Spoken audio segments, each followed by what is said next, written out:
Hey, what's up, y'all? This is Rodney, and I'm back. And I wanted to run my mouth just for a little bit. So listen, the first thing we're going to talk about is Erica and Safaree. And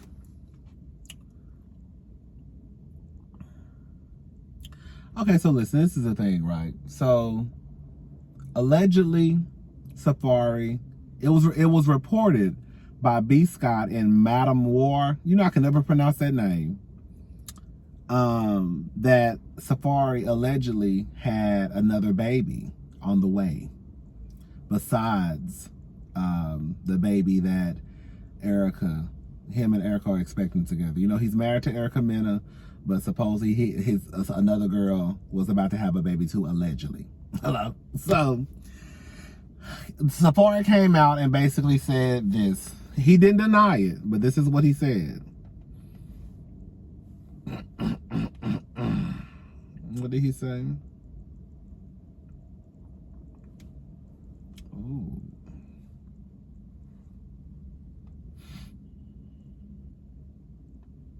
Okay. I have one baby about to be born. Stop spreading cap. Only addressing because of a dumbass family member who I just blocked. He didn't deny. I'm about to have.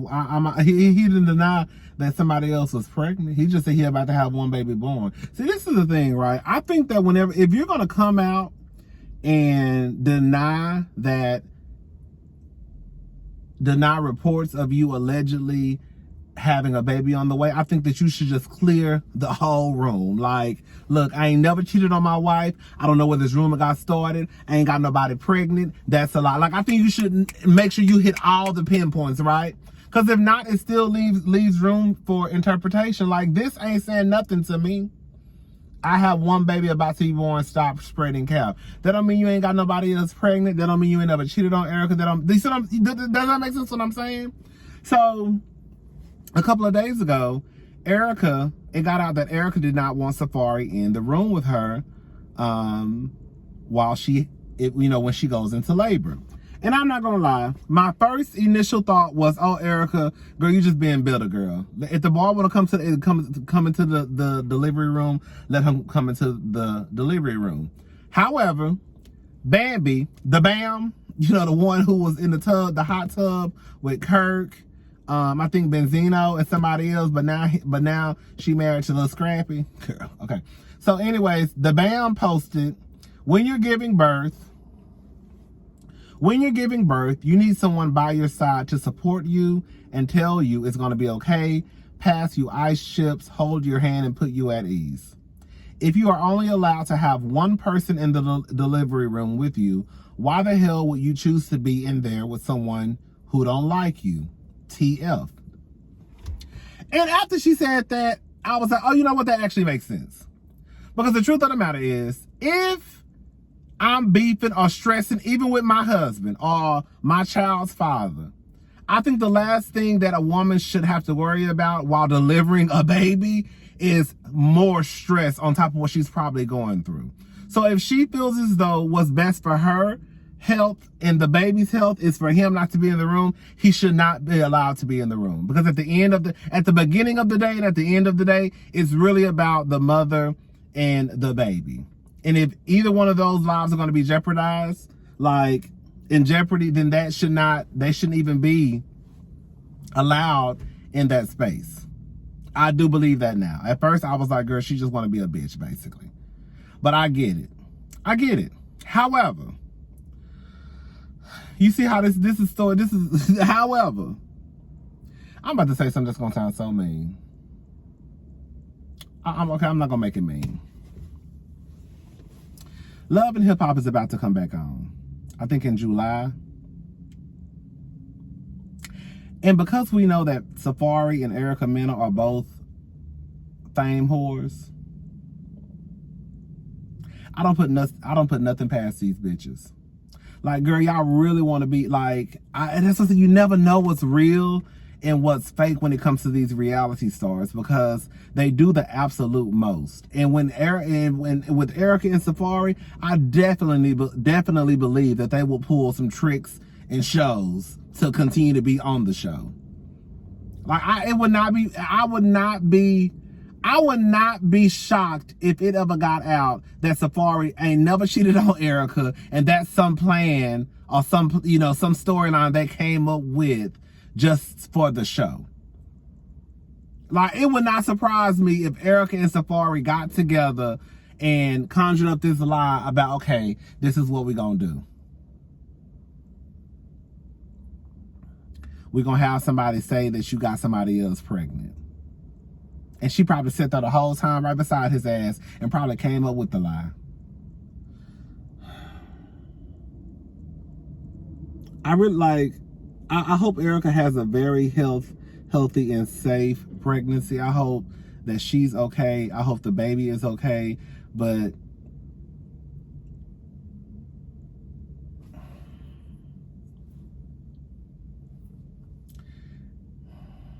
I'm trying to watch what I say. I'm trying to watch what I say, y'all.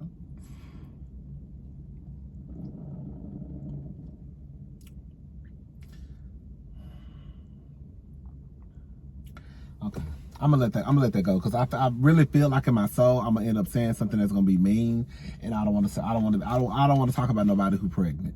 I don't. Okay, let's go to the next story. Bill Maher and Kevin Hart. So I don't know a lot about Bill Maher. I don't. I think he's supposed to be down for black people. I don't know. But this is what he said the other day on his show. Let me play this clip. Hold up.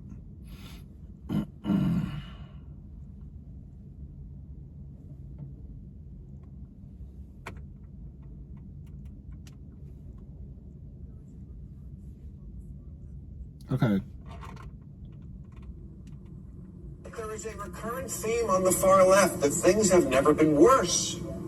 Kevin Hart expressed a view many hold when he told the New York Times, "You're witnessing white power and white privilege at an all-time high." This is one of the big problems with wokeness, that what you say doesn't have to make sense or jibe with the facts or ever be challenged, lest the challenge itself be conflated with racism. But saying white power and privilege is at an all-time high is just ridiculous. Higher than a century ago, the year of the Tulsa Race Massacre? Higher than the years when the KKK rode unchecked and Jim Crow went unchallenged? Higher than the 1960s when the Supremes and Willie Mays still couldn't stay in the same hotel as the white people they were working with? Higher than during slavery? And I mean actual slavery, not Prince doesn't like his record. Hold up, y'all.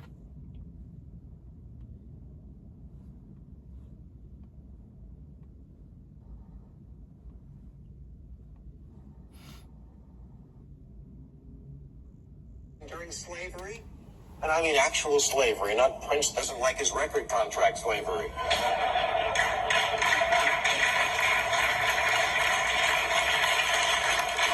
Racism is unfortunately still with us. We have the footage.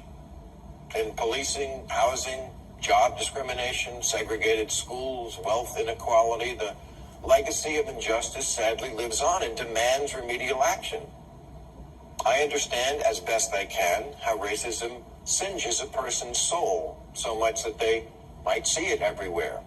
But seeing clearly is necessary for actually fixing problems, and clearly racism is simply no longer everywhere. Okay, so this is what let me read what Kevin Hart said in response to Bill Maher, whatever his name is.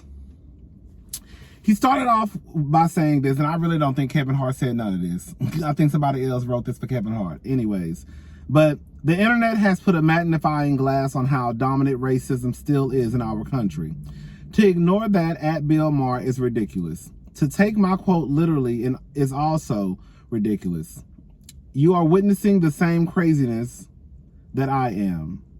When I speak of white privilege, I'm speaking of moments that make no sense. For example, the storming of the Capitol. If they were black, they would have been killed on the spot. I'm speaking on Karens that now feel like they can say and do whatever they want without any consequences. To act as if white privilege does not exist is just stupid when it is clear as day. So if you choose to highlight a quote of mine, please try to understand the way the why behind it. Once again, I'm not a political figure. I have no desire to be one. When I'm asked a question, I'm going to answer based on what I think and feel.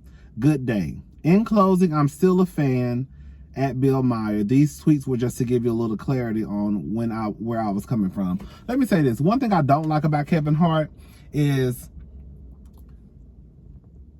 why you just can't say, fuck you, Bill Maher. I want to put out that, oh, I'm still a fan. And in closing, fuck you, Bill Maher. Have a good day. Right?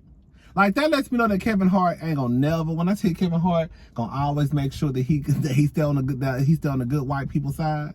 Cause he ain't gonna never say nothing that could potentially get him kicked out of the white boys club. Anyways, but let me just say this. I think everybody knows that the things that are going on today are not as worse as it was back in slavery, right?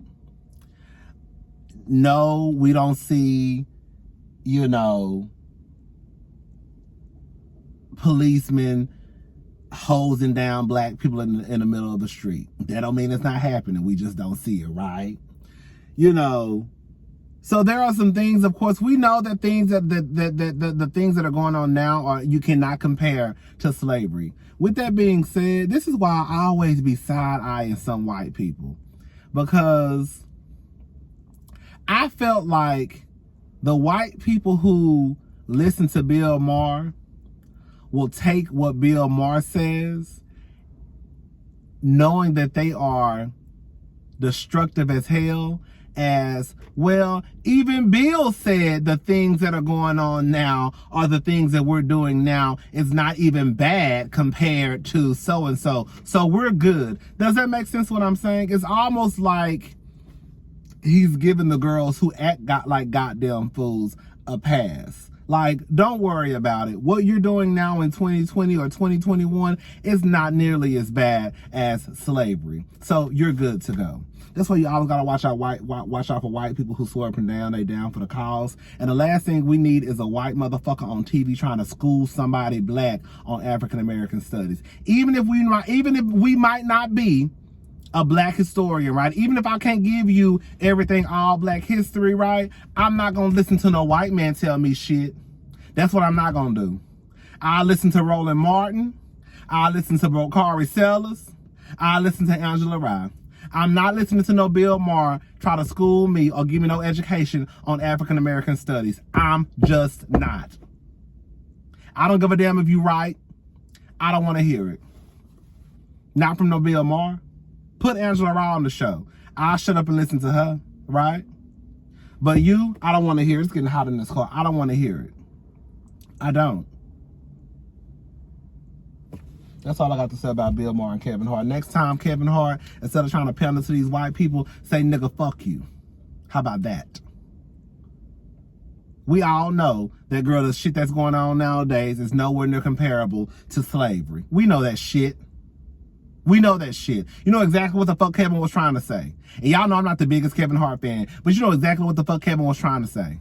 So for your ass to try to for you to get your white ass on TV and try to correct somebody and school somebody over black history, sit your ass down. Cause you low-key telling the white people, oh, y'all, what y'all doing ain't bad. Keep on doing it. Cause when we compare it to what happened in 1619, oh, you good. Girl.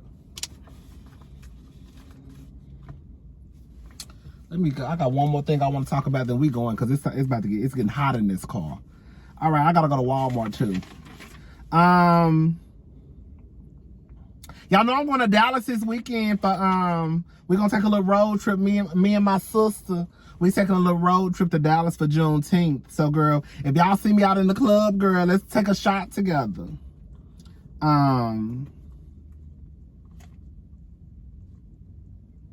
I want to talk about Lori Harvey right now.